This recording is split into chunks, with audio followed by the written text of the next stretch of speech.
Sorry, I'm doing this in a slightly older film. Let's see if I can do that right.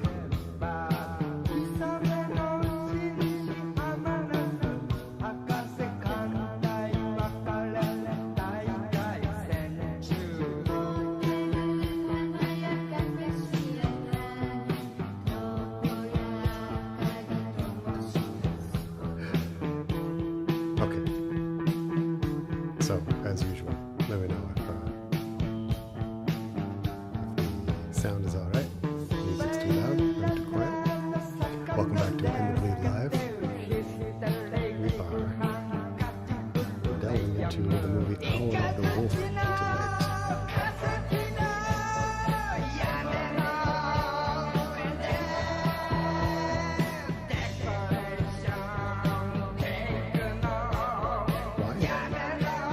Because it's hot. It somehow reminds me of summer. And when summer comes, I start to think of werewolf movies. I'm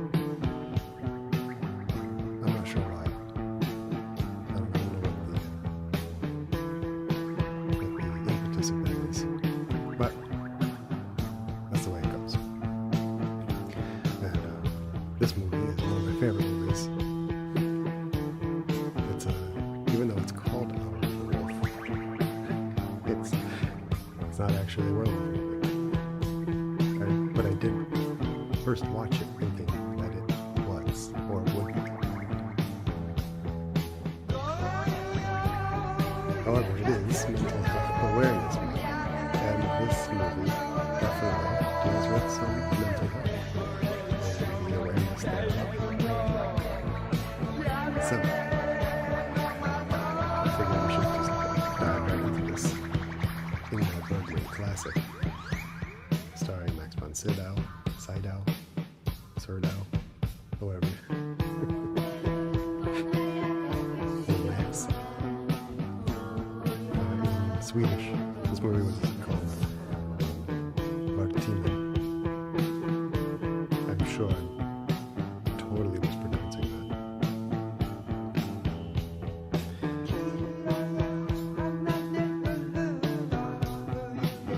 Yes, I think tonight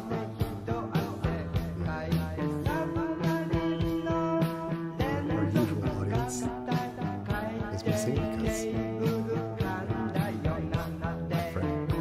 couple of our friends are visiting and we've stolen all of our other friends to hang out by the river, which is A-OK. So it's going to be me. Anna is here in the studio. That's pretty cool. And we'll just see who shows up. So let's just chill out. The Hour of the Wolf. And talk about werewolves. And if you want to talk about mental health, we can do that. If we just want to ignore mental health for a little bit and just watch the people in this movie deal with mental health while we goof around and be totally unserious and unhelpful, I think that's where I'm standing tonight. And Anna Laura Point. Is my voice in a quiet? Okay, cool. Let's see what I can do about that. Oh yeah. Oh my goodness. How's that? I hope that's a little better.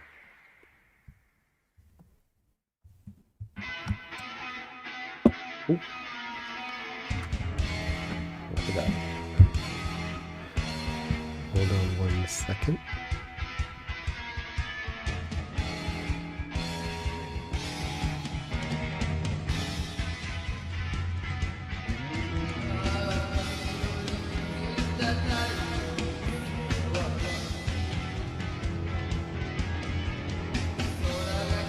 All right.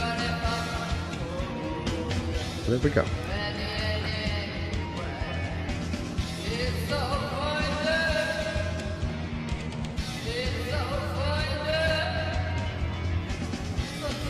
So let's draw some.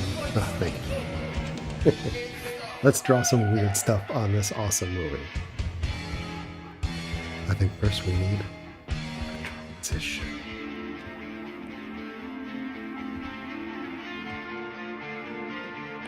Okay. So this movie is really cool. It's a Ingmar Bergman movie from 1968. It's about an artist and his young wife, as described. I'm sure she's her own person, but in the context of this 1968 Ingmar Bergman passion project with his buddy Max, it's Johann Borg, an artist, brings his young wife Alma to a secluded island because he's been having insomnia. He's got some issues. A lot of crazy shit comes out of his dreams and haunts him. We don't really see it. We just see the effects of it. And so he's come to this island with his wife to just chill and paint and draw.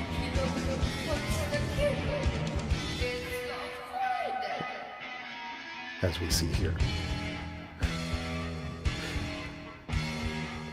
And yeah, if anybody would like to add a wolf or a werewolf, or actually any character that might bring them comfort in strange times to the movie to help old Max out, or his wife Alma, because she herself does. I imagine she's not having a great time of it. Yeah. Put it in the chat, and I will do what I can to get him into the movie.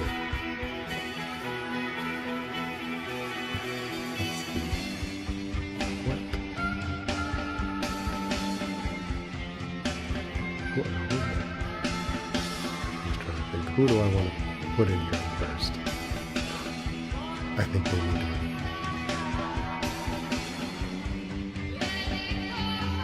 a protector. Let's give him what is that called? Guardian angel.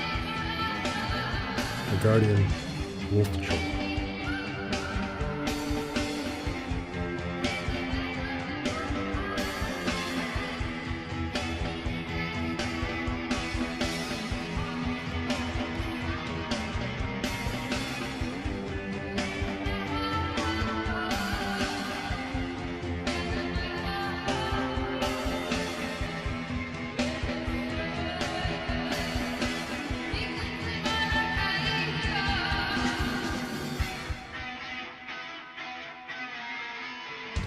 A grumpy bear.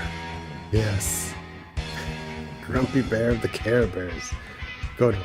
Yes, absolutely. Nice. I have to look up Grumpy Bear.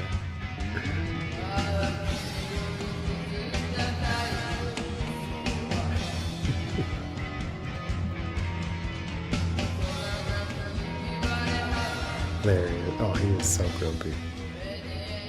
Unimaginably grumpy.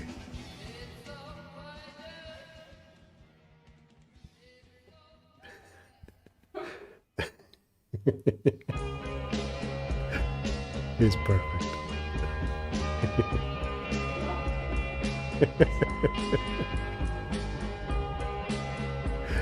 Oh, Grumpy Bear.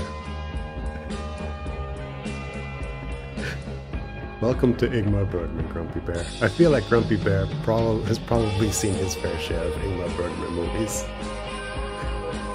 While all the other Care Bears are...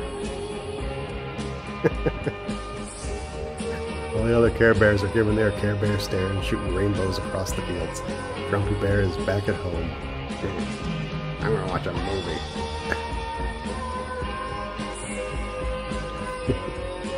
Oh yeah, I think I started to say the music tonight is the old classic, the Japanese post-punk, because I spent all afternoon looking at music to play for this, and nothing was doing it for me.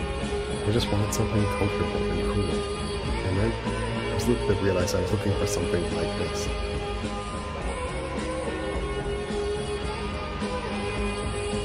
So I decided just to play this.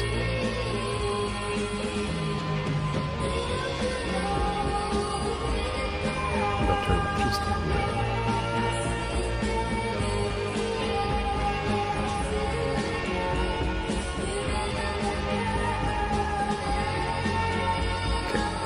Grumpy Bear Garden.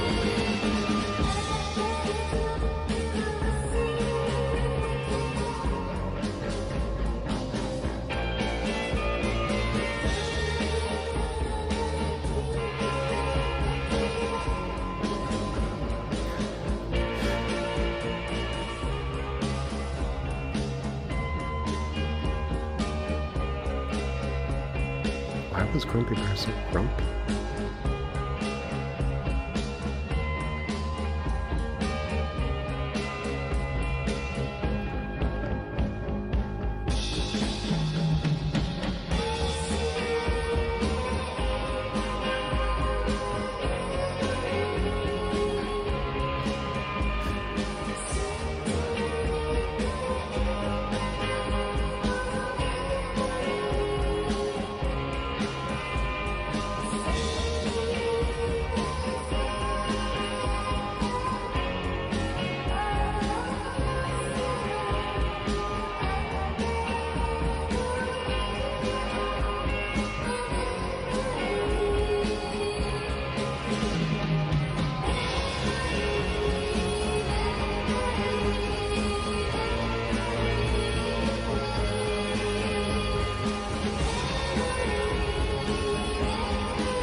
Grumpy Bear had like this storm cloud, right?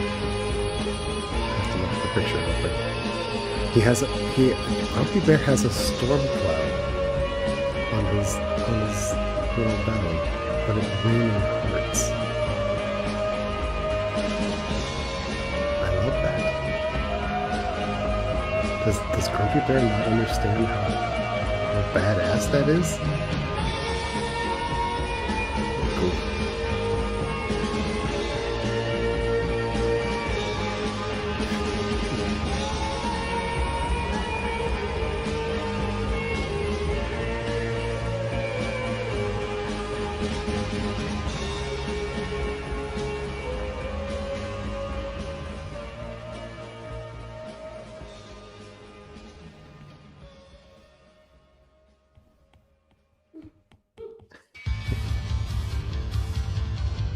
And now I give him some little guardian angel wings.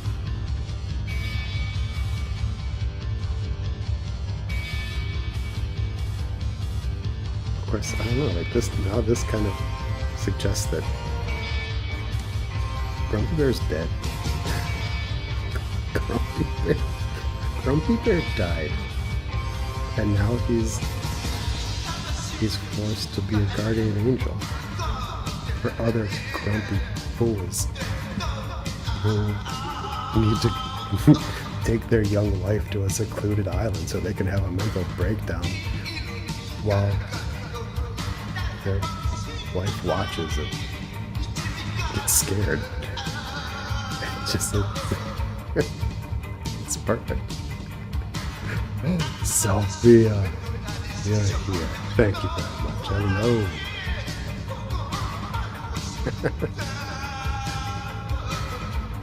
Glad you're here tonight. We are doing the movie Hour of the Wolf, the Ingmar Bergman classic.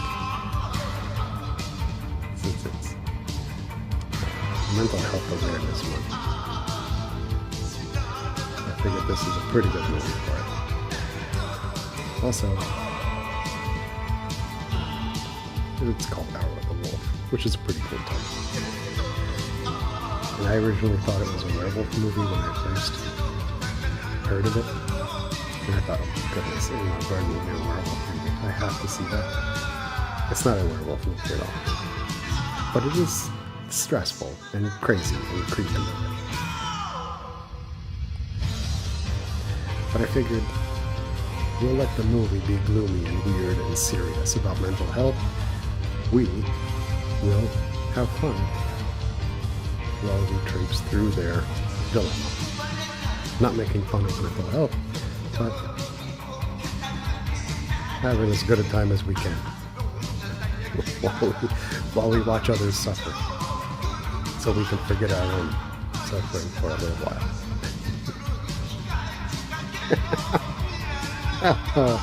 Neil McKay, Johnny Nightstick.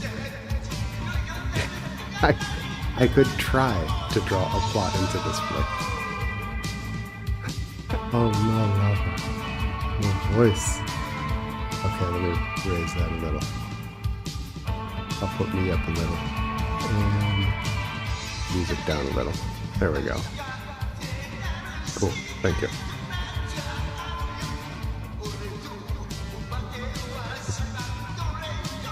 There we go. How's that? Is that a little better? So. I could try to draw a plot into this movie, but I feel like that might tarnish the magic.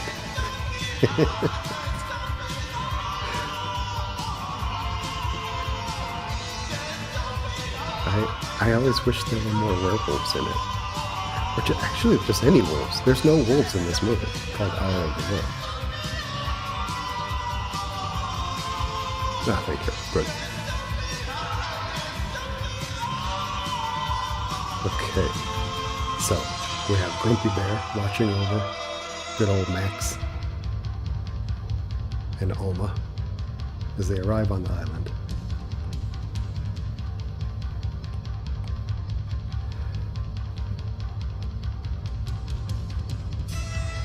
Let's see.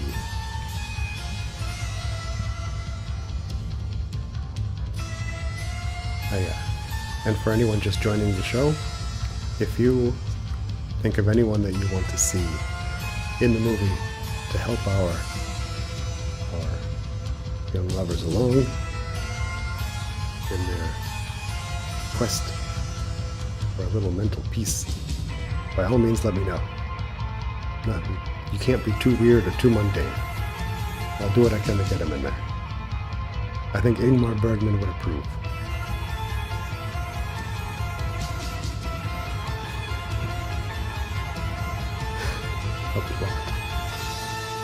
I think that one's that's a bit of a stretch even for my incredible skills. So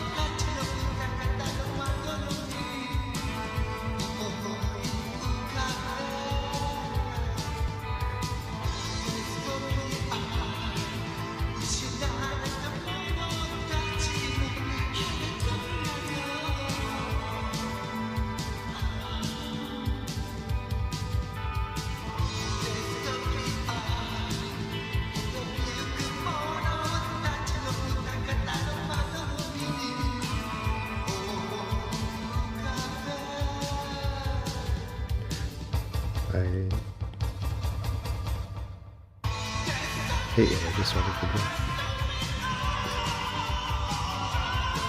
There we go.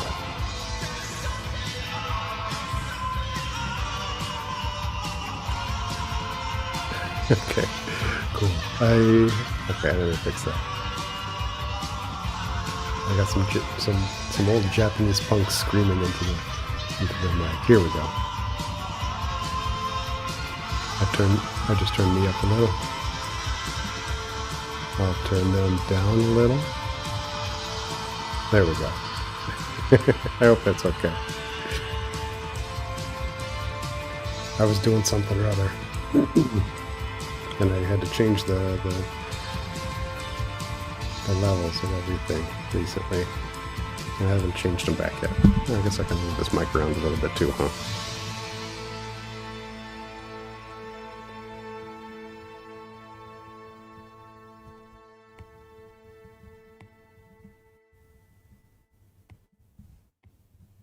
So how's everybody doing this week? I hope everyone's doing all right. I myself am doing pretty good. With the science comic that I did with my friend Benny and our friend Rollman finally came out on Sociologica. It just came out last night. So that's pretty cool. It's published. And it's online. I don't think there's a print version yet.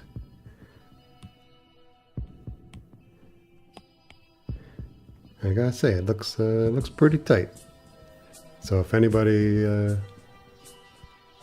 bored at some point this week, head on over to Sociologica. What is it? I have to look at it. Sociologica.unibo.it. Where is IT? And it's the oh, thank you very much. And it's the newest issue.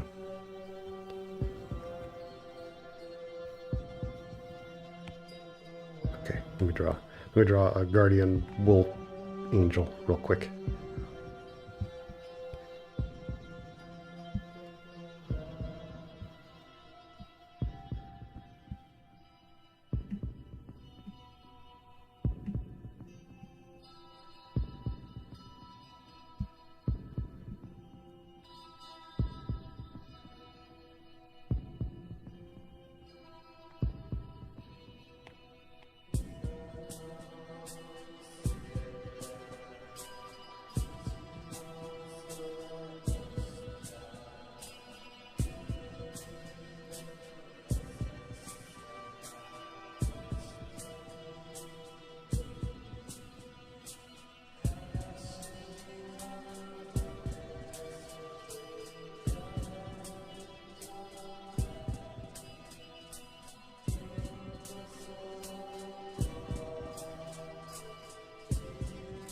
Well, even though this movie is not about werewolves, as I've said 100 times already, for some reason I always mention that when I tell people about this movie.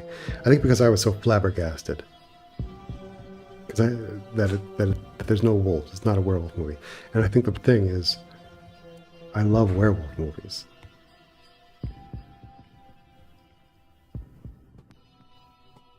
And so when I realized this was not a werewolf movie at all, I was prepared to say, damn it, Ingmar Bergman, you hoodwinked me. Your movie sucks. But then it's actually just an incredible movie. Yes, it's a little abstract with the plot. Or not even abstract. It's slightly loose, shall we say, in its adherence to a plot.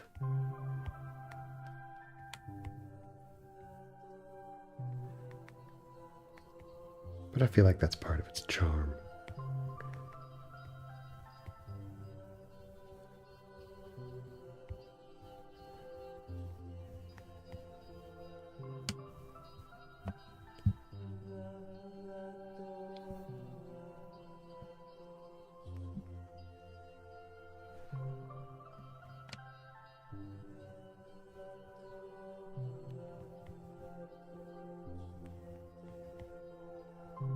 Who doesn't love a surreal, plotless, introspective film about mental health once in a while?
There we go.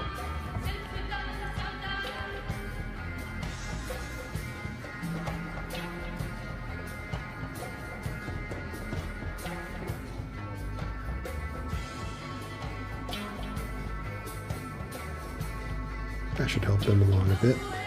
Who doesn't want a guardian angel with a large wolf head, wearing a flannel shirt, and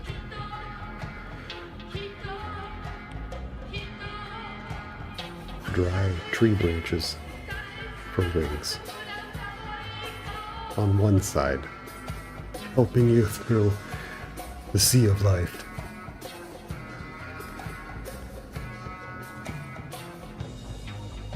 And then on the other side, your other guardian angel, Grumpy Bear from the Care Bears.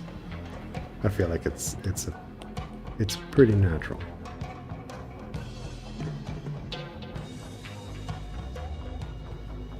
It's a pretty obvious scenario, to be honest. Stephanie is here. Hey, Stephanie. Welcome. I was able to watch most of your show, from 7 to 8. Stephanie, as I'm sure all of you know, has her own show, Halb und Halb, on Instagram. And it was the last episode of the season, I believe.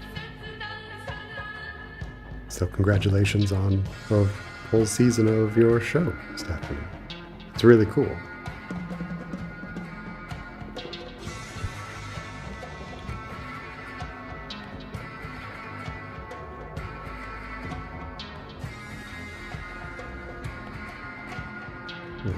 Transition. Okay.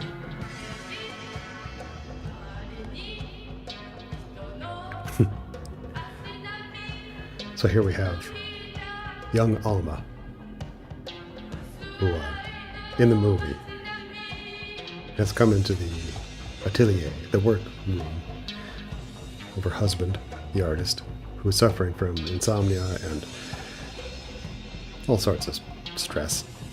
And in the movie, he's out in the field painting. He also kisses a random woman that runs up to him in a bit of a panic, and she kisses him, and he meets a bunch of weird people. But Ingmar Bergman does cut back to Alma, chilling out in the house, and looking rather stressed and worried at all of his paintings.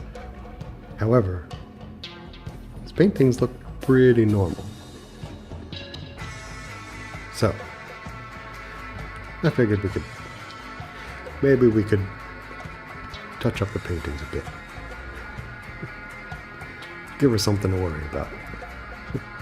Or, conversely, give her a friend. I mean, in the movie, he's out in the field with his canvas and paints, and he's meeting all sorts of weirdos. She's all alone in the house. Oh, what does everyone say? New paintings or a new friend for Alma? What do you think?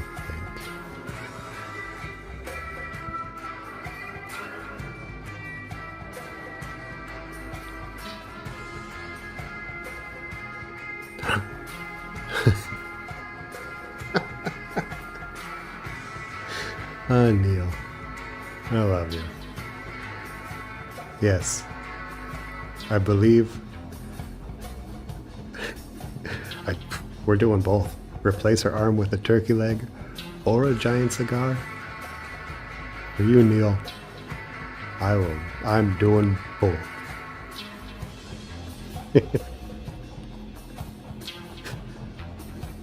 Yeah, right? Right. I mean, she's in here looking so distraught at these paintings, and the paintings look pretty normal. Some of them, I mean, maybe she's worried about the quality. I gotta say, a couple of these are looking a little rough.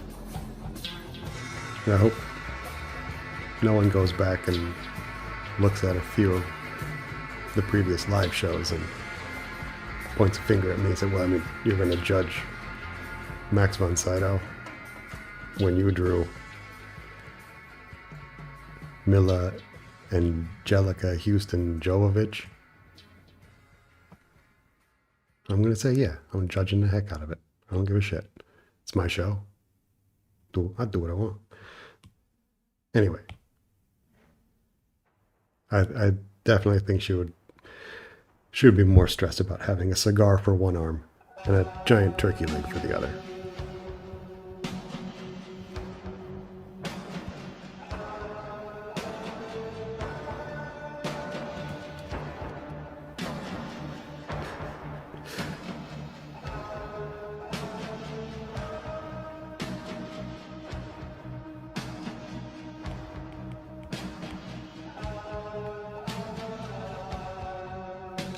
Felix. Hello, Felix. Welcome.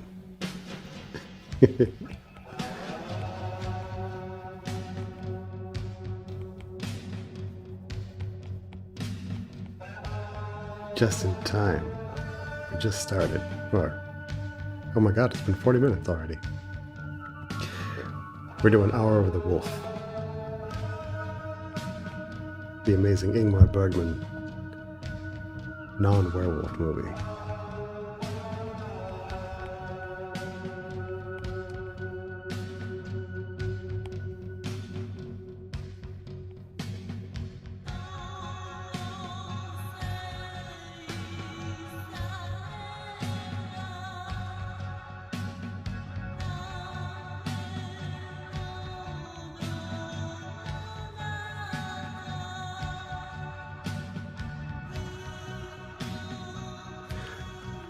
Does anyone watching have a favorite werewolf movie? I have quite a few. I just love werewolf movies. You could probably just put the word wolf or werewolf in the movie title, and I'm gonna love your movie. And you can totally burn me on this, as Ingmar did, by not having any wolves or werewolves in it. And I'll still totally be down with it.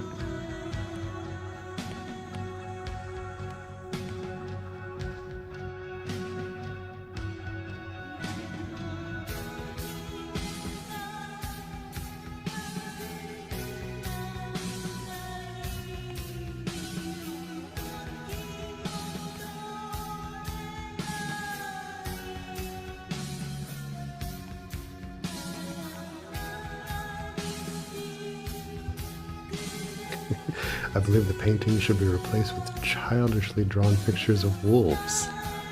Neil, I was thinking the same thing. Oh yeah, and maybe some Kilroy was here scribbles. Felix, you're a man after my own heart. That's what Kilroy was. That was so goofy. Okay.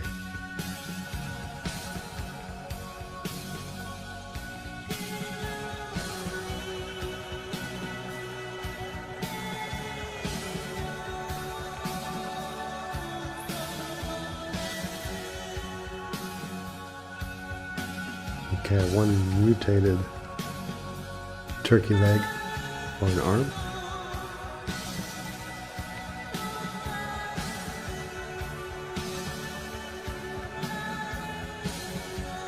We just need to do you said replace the arm with a turkey leg, and I just kind of had one grow out of her shoulder. Alright, well, potato for robot. That's the way it goes. Here is a giant cigar. A giant cigar in a black and white movie is essentially going to look like a burned baguette or just a log of charcoal. But who am I to deny the people?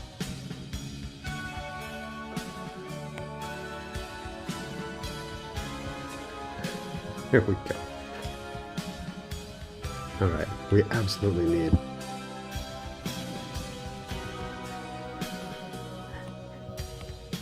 some Kilroy was here and some children's drawings of wolves. I love the idea of Max von Sydow just scribbling childishly wolves onto his canvas while telling his wife, no, I'm an artist, I have an exhibition coming up. Yeah, don't worry about the money, it's coming. The check should clear and hit the bank account soon. Lots of investors, they love my son. And he's just up here, just drawing with a crayon. Wolves, or what he even thinks are wolves.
And even drew some wolf ears and a little wolf nose on Kilroy.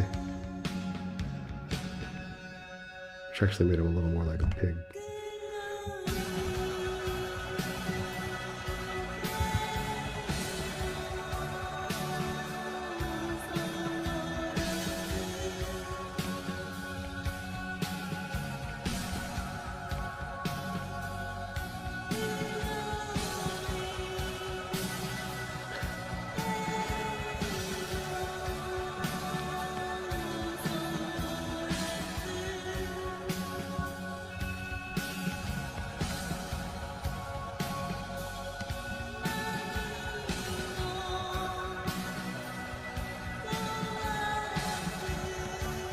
Yes.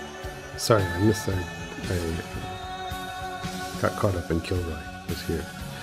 American Werewolf in London is really tight. I really like that movie.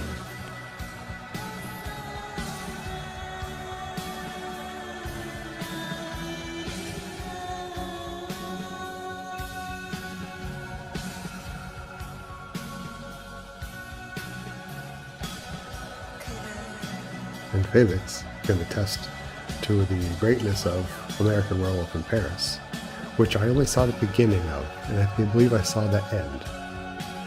Maybe I saw the middle, but I don't remember it.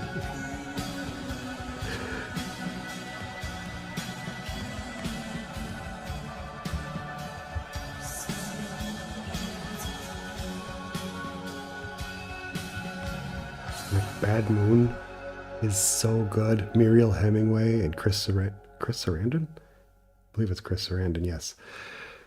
Oh, it's so good. And they have this dog, Thor, and it's awesome. And it's family and their brother and sister, and he's a werewolf now, and it's all just pain and love, and we shall overcome. It's pretty cool.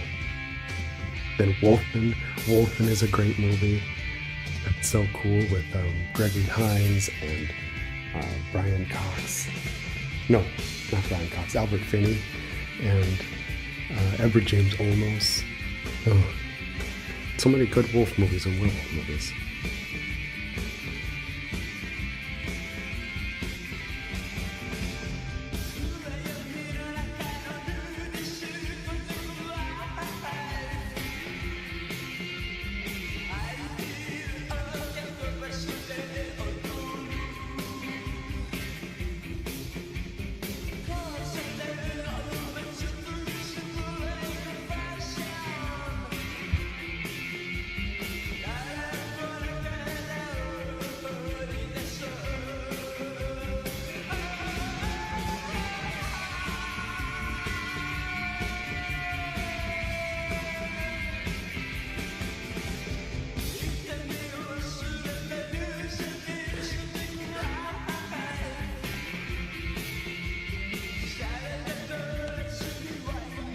The Neil Jordan movie I always talk about is it's The Company of Wolves. It's so good. It's so weird. it's such an art film.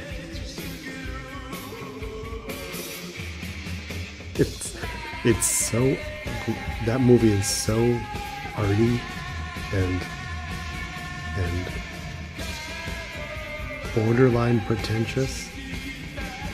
It's beautiful.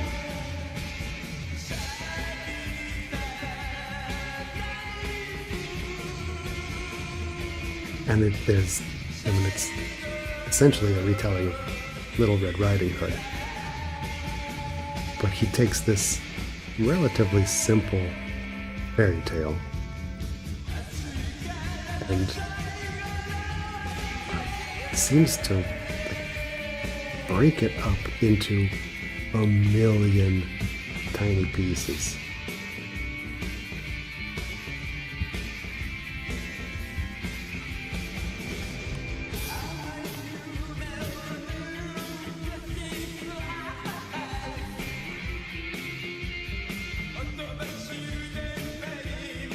It's so cool.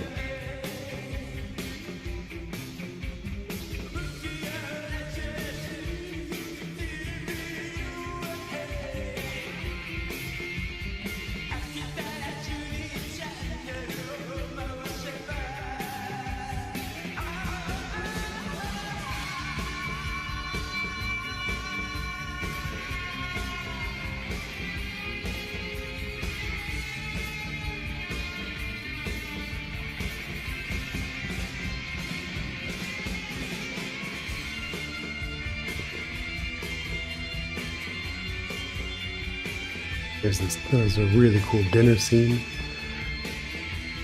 in The Company of Wolves with the bourgeoisie.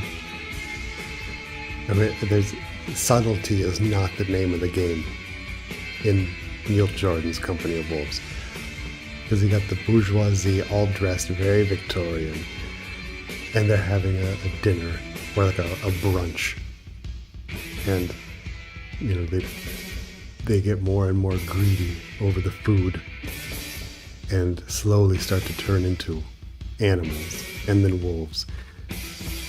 And at the end of the scene, it's supposed to be this kind of horrifying indictment of the bougies. The 4 or 5 members of the bourgeoisie, these women in their corsets and their fine gowns, have been reduced to just huge wolves. But you can't put a real wolf in a dress, and so they have these enormous what are they, like huskies, and they're black. There's just all these like the black fur huskies or whatever kind of dog is like that. And it's the cutest thing in the whole world. And every time I watch that movie, it's good. It's stressful music. The scene is stressful, and the actors are really just acting their brains out on this to be as, you know, rah. And then in the very end, I just want to dive into the screen and play with these 5 huge dogs that are having a great time eating some really good food off the table, and they're playing dress up with their human handlers. It's incredible.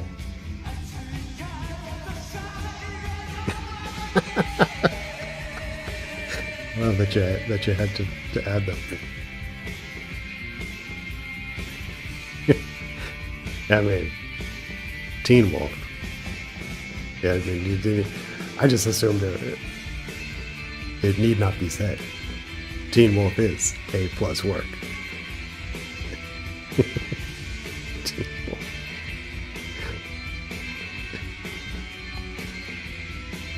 Okay, so here we go. Here we have a cigar for one arm, a turkey leg for the other.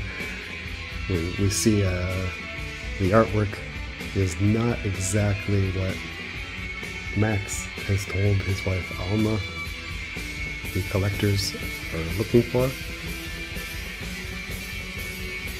and she's worried. Which is fair enough, she should be, because we're on to the next scene.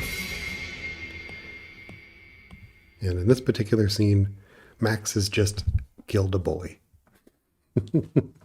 It's it's a weird scene. Maybe he's there fishing, chilling out, and then there's this boy. And this boy like, sniffs one of his boots that he has, off to the side with his other stuff, and is just asking questions, being kind of pesky. And then this kid like jumps on his back and starts to try to bite him. So what can you do but smash the kid between you and the rock face behind you, and then drop the kid in the water? It's all very reasonable in context. Ah, yes, Felix, absolutely. He definitely needs a killer. He needs a killer outfit. You can't just go around dropping kids into the sea, being a badass, fighting children in your dungarees and denim shirt. You gotta dress up. Otherwise, they're not gonna take you seriously when they see what you've done. Yeah, let's sharpen this guy up. Yes, absolutely a Devo head. Felix going crazy over here. So yeah, lasers coming out of his eyes. He's got to make sure that the job is done. All right, it's perfect.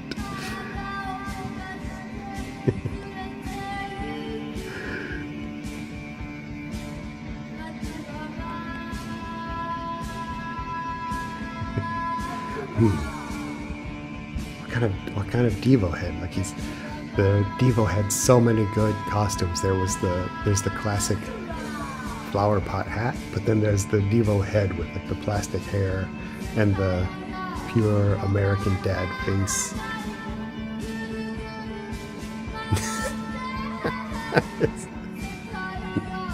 Okay, the hats. Let's do the hats.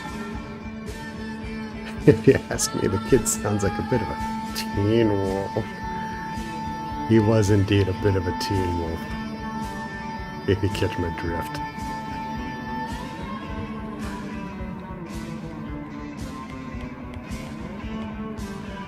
Oh, Teen Wolf. I wonder if Teen Wolf was a thing. So, Austrian and German viewers of the show right now, did you have Teen Wolf over here? Were those movies imported and played on television when you were younger? Oh yeah, Power Dome. The Devo Power Dome is the exact kind of thing you would wear for a job like this.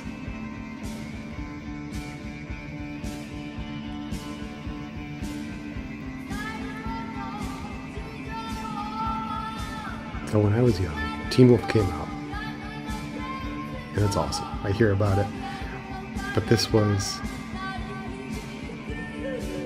right before movies, like hit movies, were put on cable or television on repeat. There wasn't really a cycle for it. This came right after Teen Wolf, and so it was actually kind of rare to catch Teen Wolf on cable where I lived.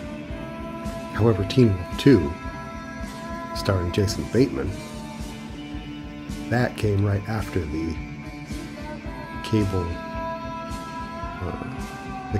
habit of cable replaying hit rom-coms and stuff of the like over and over and over.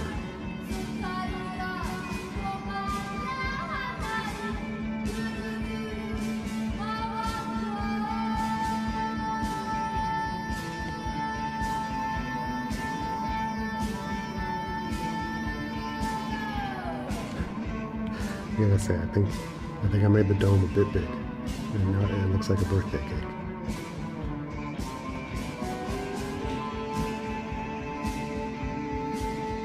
There we go. It's a little more manageable for Max.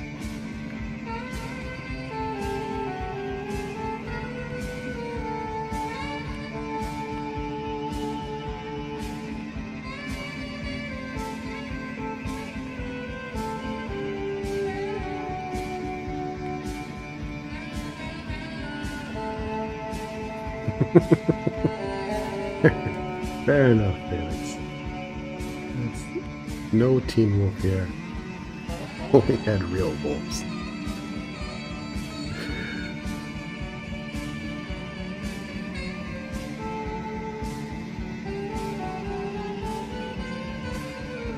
Oh, let's give him a really good Devo jumpsuit. Let's give him a nice, like, black latex Devo jumpsuit.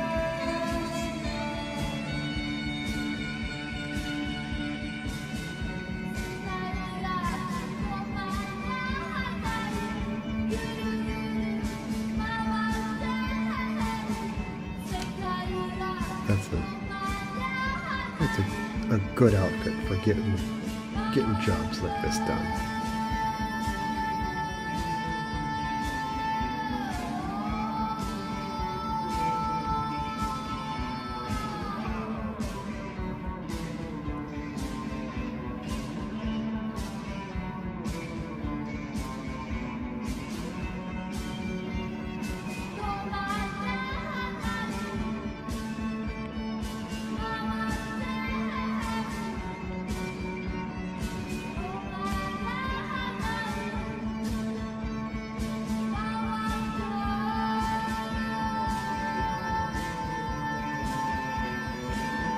He's doing his duty now for the future.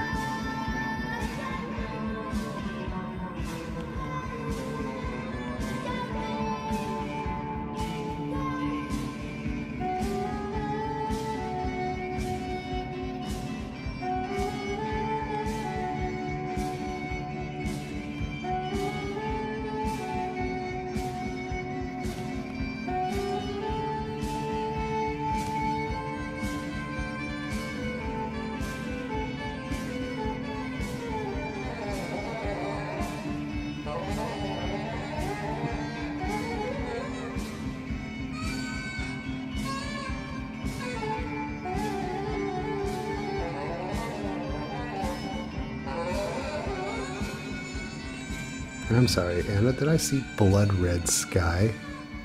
Yes, a blood red sky and some cute little caring some cute little caring organs shredding through the air. Yes. I love it. You got it.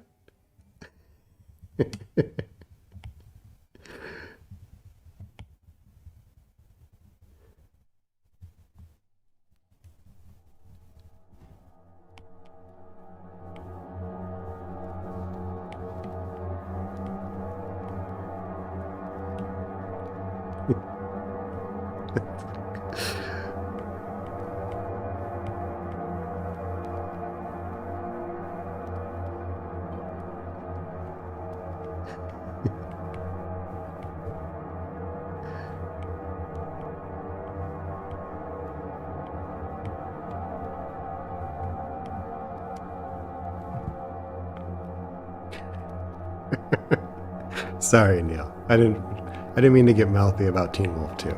It was indeed a perfectly acceptable follow-up. I couldn't have said it better myself.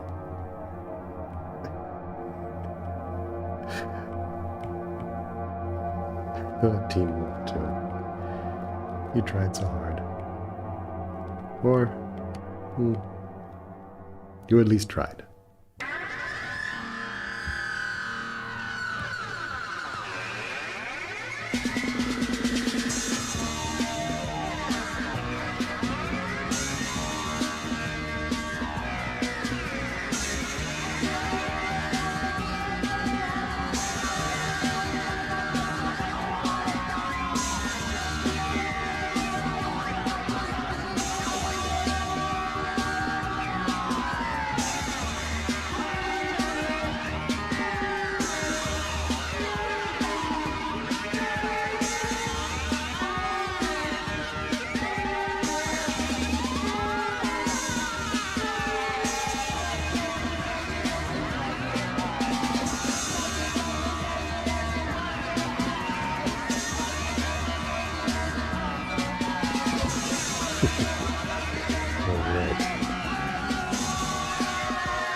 Now we just need some laser eyes. I think the laser eyes is a good idea.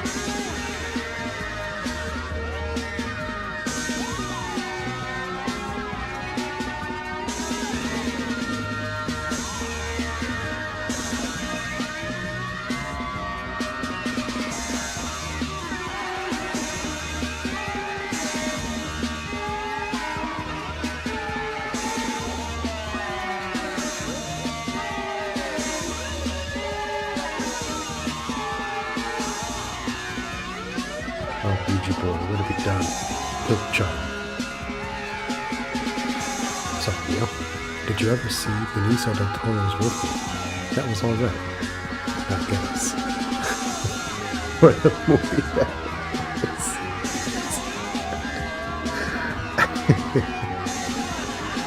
Yeah, indeed it was. All right, I guess. I mean, for the movie that it was. Like, again, you got it. I couldn't have said it better. I did see it. It's a hard sell. It's a bad movie. No, wait. It's alright for what it is. I mean, it's Benicio, and you have Sir Anthony Hopkins living large, doing his Sir Anthony Hopkins best, which is insane.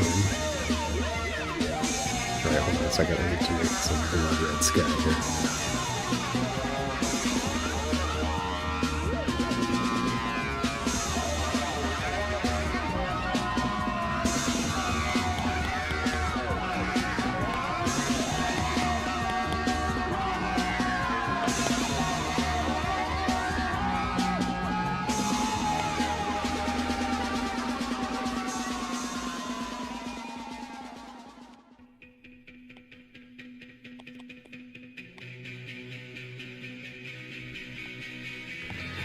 I mean, you can put Anthony Hopkins into any monster movie, and it does automatically kind of kick it up a little bit.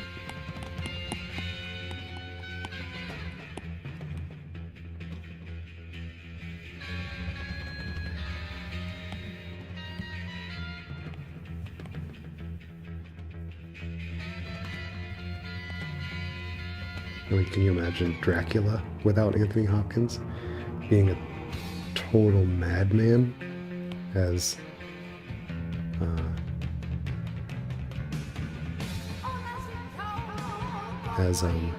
Van Helsing?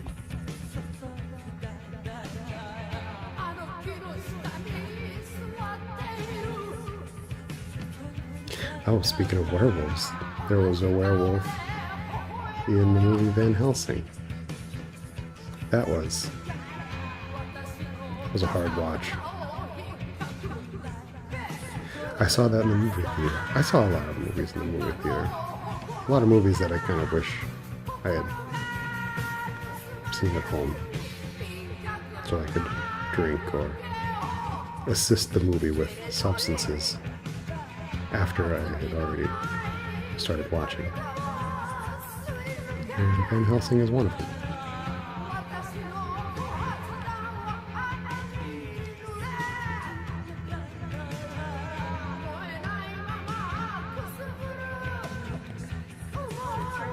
Laser beams, laser beams.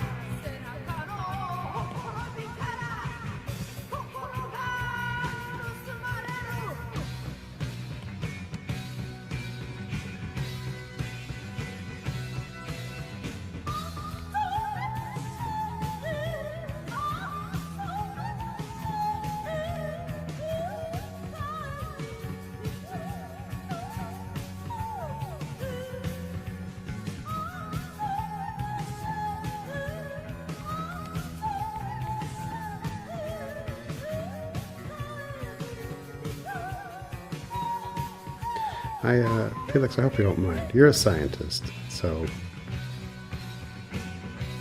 I'm sure you can attest to the justification that you can shoot laser beams from your eyes. It makes sense that it wouldn't just be two beams, right? Like you'd be able to shoot a bunch of laser beams. I mean, since it's totally impossible anyway. Once it becomes possible, who's to say? So.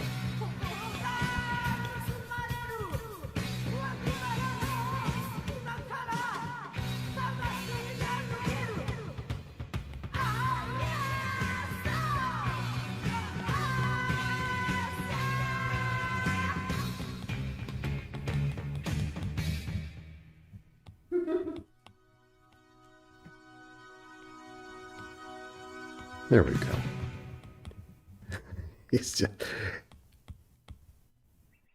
Our boy here is just cooking the ocean with laser beam eyes. That kid is not going to survive this. And tell a soul.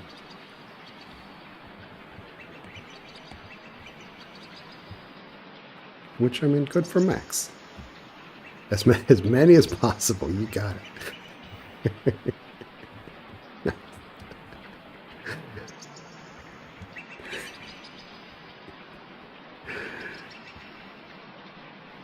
Stephanie, yes. I did see the Hugh Jackman Van Helsing movie. Hugh Jackman and Kate Beckinsale. The Hugh Jackman Kate Beckinsale epic. Cinematic gem. That movie was pain.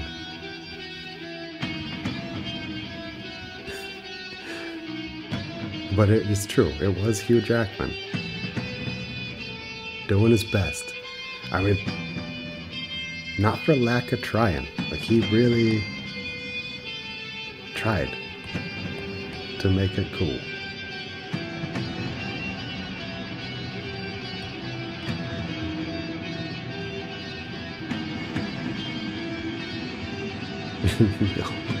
Are we still talking about werewolf movies? Because if so, Howl was pretty cool. Howl! the Allen Ginsberg biopic.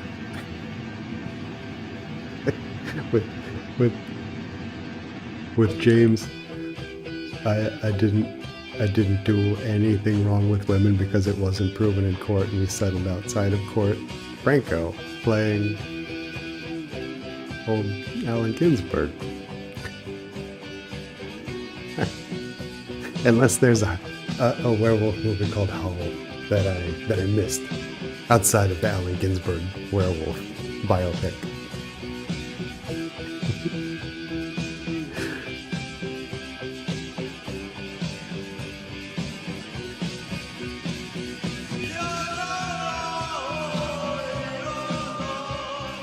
And Wolf, there was all it shares some things.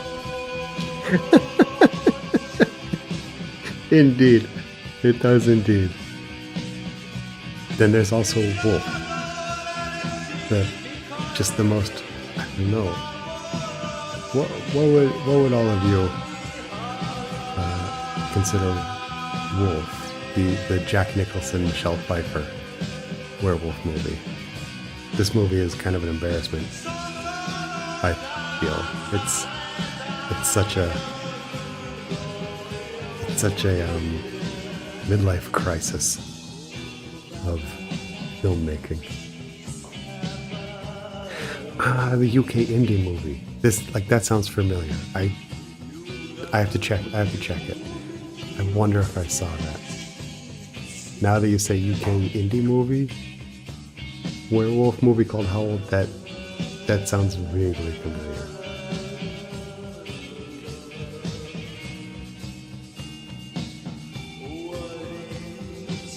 Okay, what time is it? It's been an hour and 13 minutes. Jumping Jehoshaphat.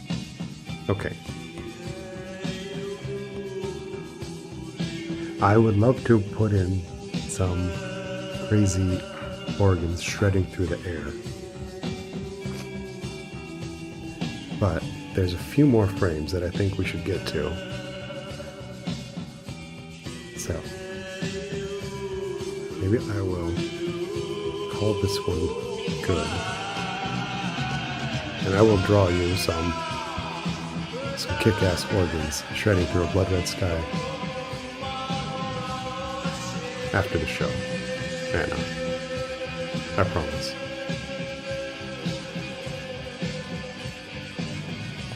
Okay. Transition.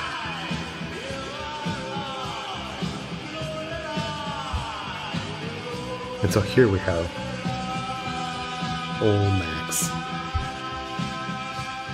and his lovely wife, Alma. And they're visiting some people who live on the island. These people are weird, but it's an Ingmar Bergman movie, so, I mean, right, how can you doubt?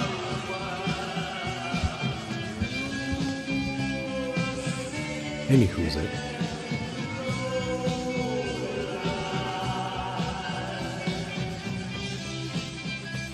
Shall we?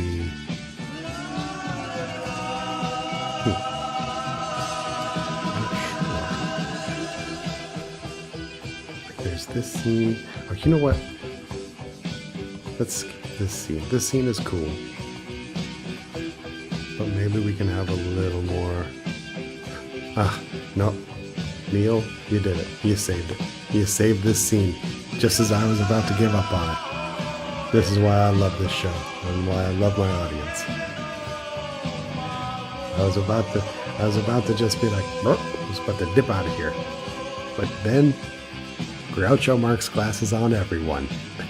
5 exclamation points. How can I walk away from that? I can't. Yes. Groucho Marx glasses on every one of you silly fools.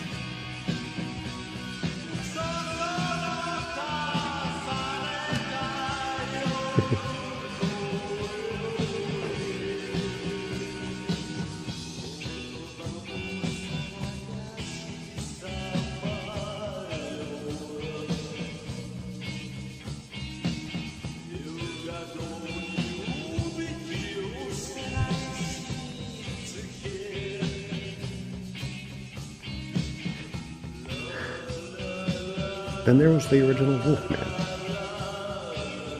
Not a terrible movie. I mean, it's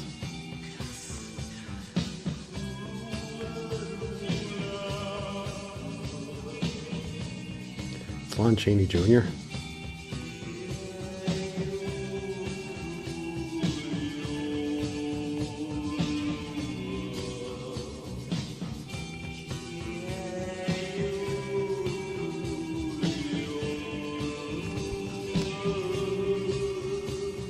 Weird. It's a really strange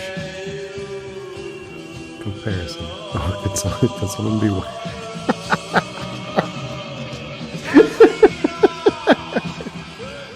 could someone be wearing 2, if not several, pairs of Groucho Marx glasses?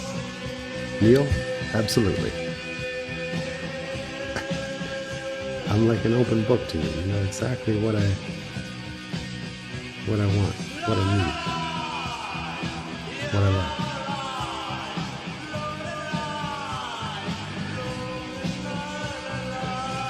It's a strange, as I was saying, it's a strange thing that happened between Hollywood and especially German cinema.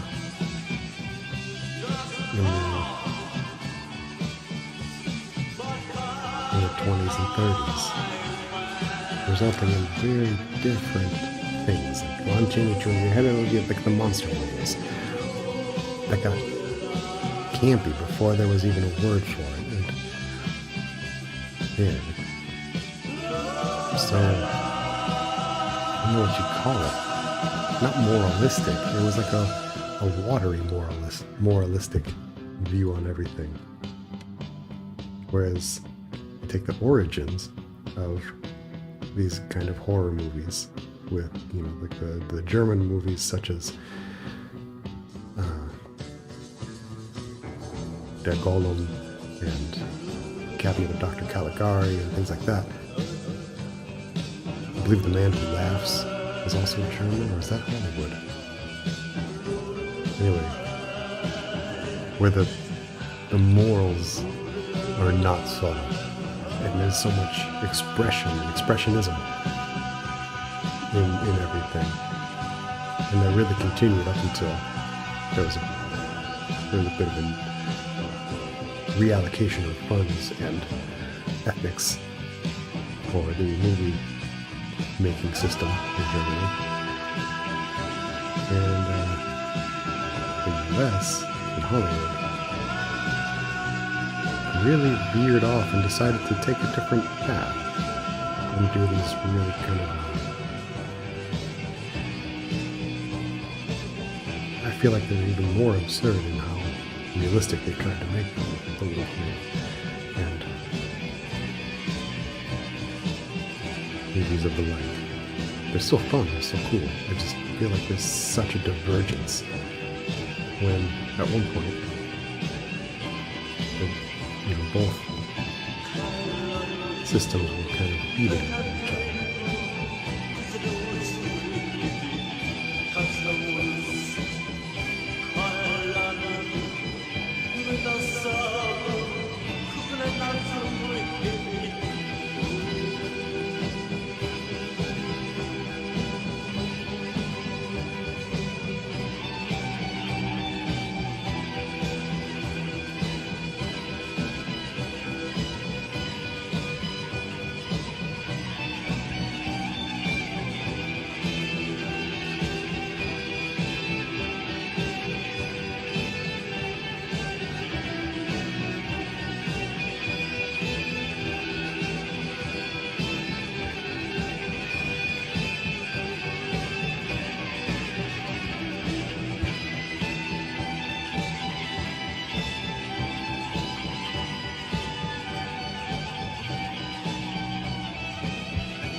It's hard to tell, but I gave his wife Alma. I think we have like 4 pairs of Groucho Marx glasses happening. I think that was a good idea, Neil. Thank you. Okay, let's do one last good one.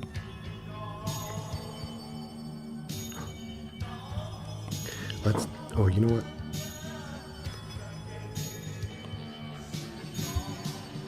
Let's do this scene.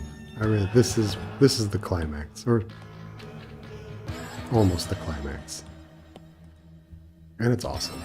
It's so awesome that it's what I drew as the thumbnail for everything. Oh, sorry.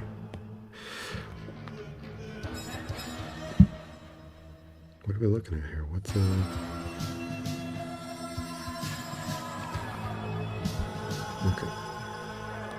Here we go.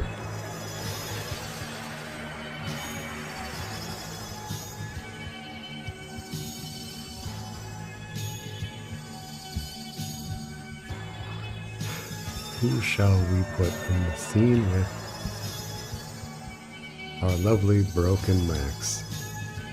Or Johann Borg, as he's called in the movie. Who has just experienced a very strange situation that you'll all have to watch the movie for.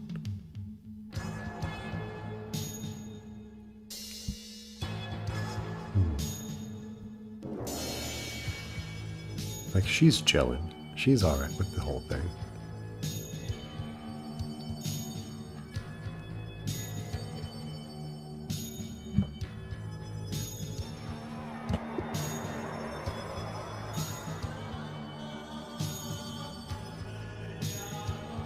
Maybe...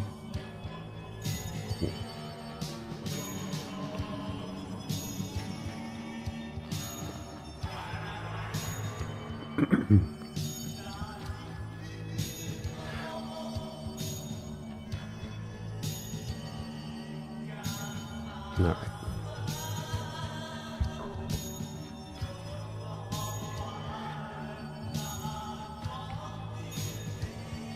This may be stupid, but I don't care. It's because you can actually blame Neil for this.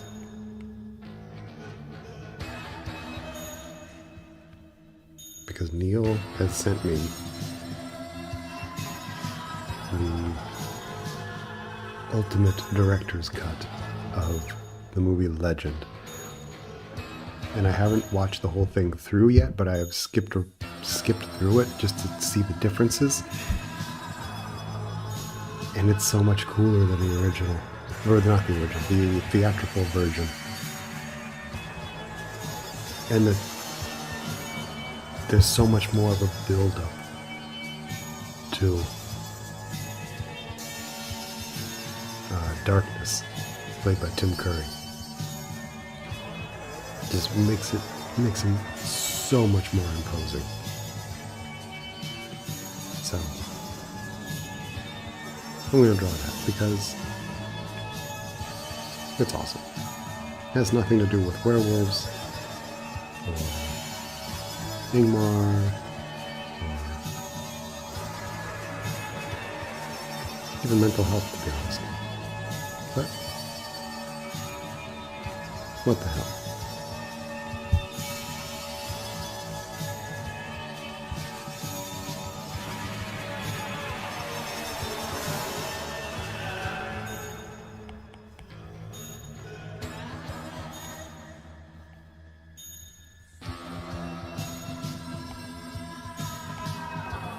I think I'm just going to draw him in a sassy little pose back here.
Yes, it is indeed darkness from legend.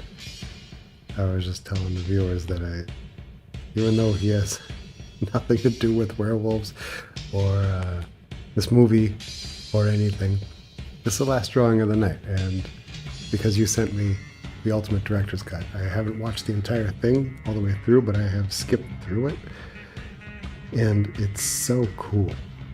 I always thought this was such a cool character design, and I always liked certain parts of it, but I never really remembered much of the movie. And for anyone listening or watching, if you get a chance to track down the director's cut of Legend, do it. It's so good.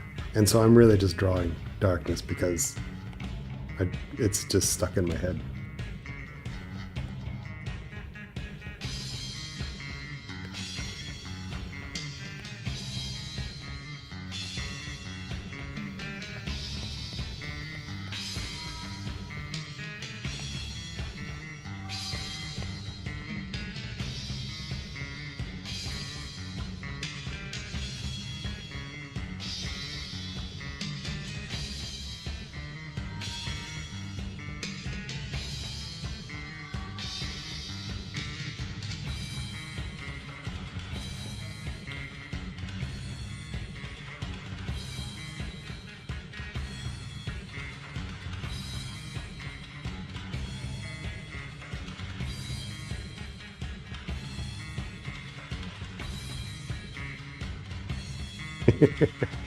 Right? Like you told me about it, and I absolutely believed you. But it has to be seen to really be understood how much better it is than the theatrical version. It's such a good, cool fantasy movie. Such a good movie.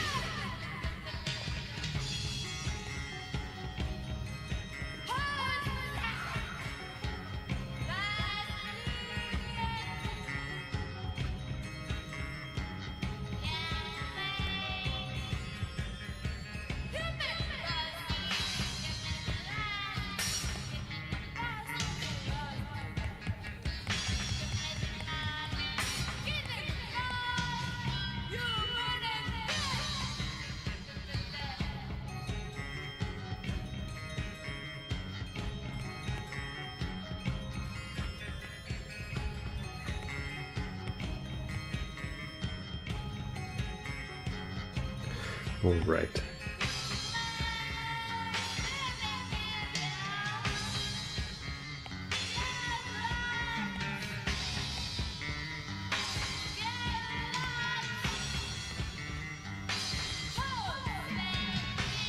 There we go. I think that's a fair enough ending. Fair enough ending for. I mean, it's a better ending than Ingmar gave the intrepid heroes of the movie. So I figure it's a job well done.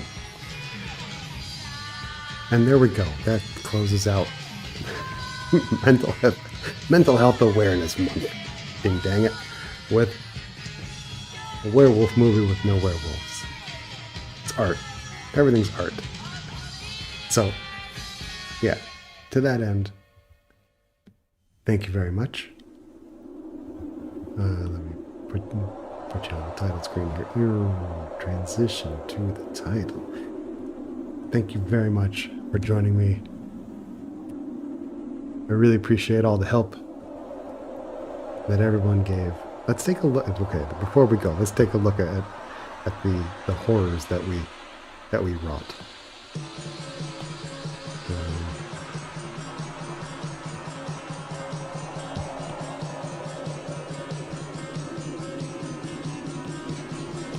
Yeah. Okay. Yeah. We started with some guardian angels of Grumpy Bear and a grunge wolf angel.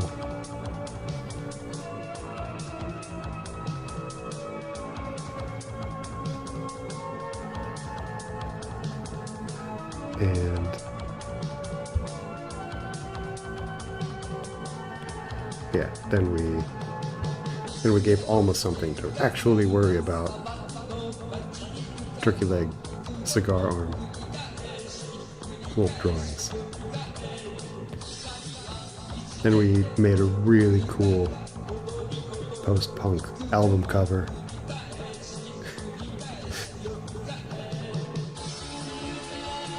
Yeah, and then we had Darkness. Finish the Darkness from the movie Legend. Help Max and this strange young woman consummate their horrifying love affair.